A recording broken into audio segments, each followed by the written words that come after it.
7 ભારતીયો સહિત 65ના મૃત્યુ। ભૂસ્ખલનથી 2 બસ નદીમાં ડૂબી।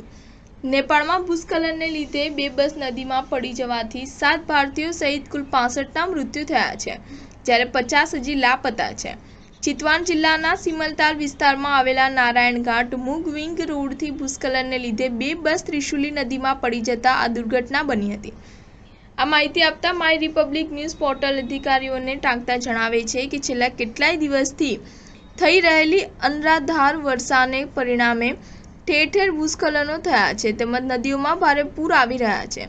ચિતવાન જિલ્લાના અધિકારી ઇન્દ્રદેવ યાદવે આ દુર્ઘટનાને પુષ્ટિ આપતા વધુમાં જણાવ્યું હતું કે કાઠમંડુ તરફ જતી એન્જલ બસ સર્વિસ તથા કાઠમંડુથી ગૌર શહેર તરફ જતી ગણપતિ ડિલક્સ બસો સવારના 3:30 વાગ્યે આ દુર્ઘટનાનો ભોગ બની હતી।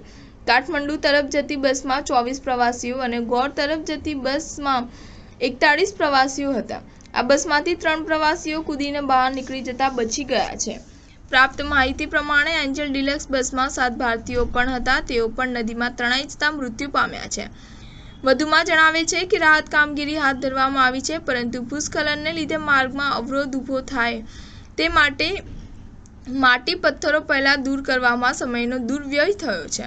આ ઘટનાને અંગે વડાપ્રધાન પુષ્પકમલ દહલે દુઃખ વ્યક્ત કરતા ઉપર જણાવે છે કે બને તેટલી જલ્દી રાહત કાર્યવાહી શરૂ કરવાનો અમારો નિર્ધાર છે।